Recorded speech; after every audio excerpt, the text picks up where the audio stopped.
Google loses to Epic Games, and it looks like E3 is over. All that and more, my name's Ethos, and these are your top 5 stories for this week's Free-to-Play Weekly. Coming in at number 5, this week, Digital Extremes released Warframe's latest cinematic quest, Whispers in the Walls. The shooter's update is available to all players across all platforms for free.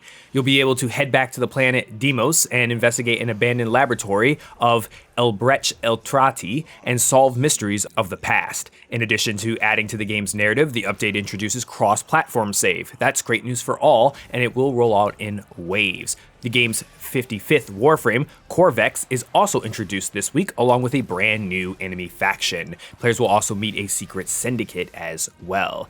On December the 18th, a post-launch clan operation will be made available as well. Moving to story number 4, as a person who also loves card games, I'm always excited to hear about a brand new digital card game that becomes available, and it looks like Side Games has unveiled Shadowverse Worlds Beyond, and it's slated to release in summer 2024.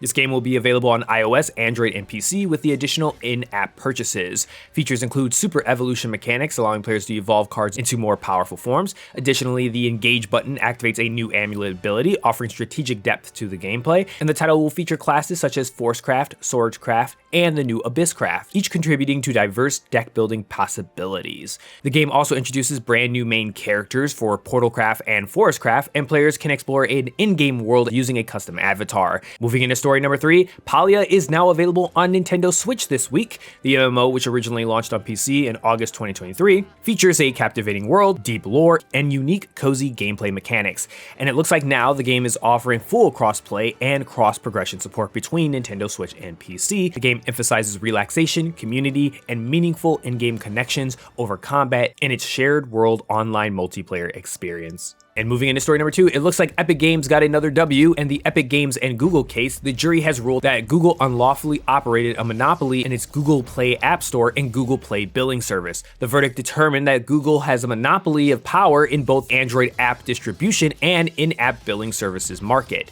They agreed that Google engaged in anti-competitive practices, establishing an illegal tie between the App Store and billing services, and the ruling also deemed Google's distribution agreements, including Project Hug, deals with game developers and OEMs as anti-competitive.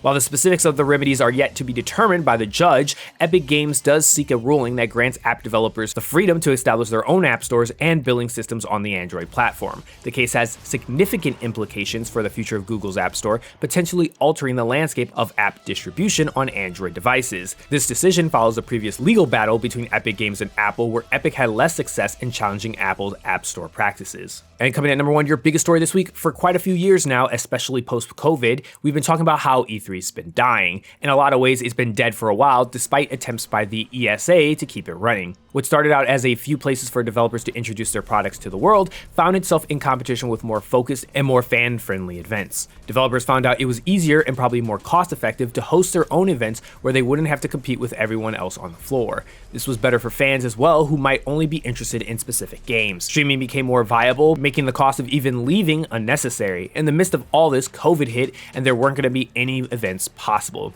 With all these changes, people just weren't interested in spending time at E3, so it should be no surprise that when the lockdowns ended and E3 tried to start back up again, the trend of developers pulling out of the conference only continued. None of this is really shocking when you even consider that E3 was, at its heart, an event intended for industry people. The fact that it eventually opened up to fans had more to do with trying to keep something that was already dying alive. And it looks like this week, we can mark the end of the era. But of course, we're not surprised and honestly a bit relieved to be doing so. And that moves us to the questions of the week. Let me know in the comment section below, how do you feel about E3 officially closing?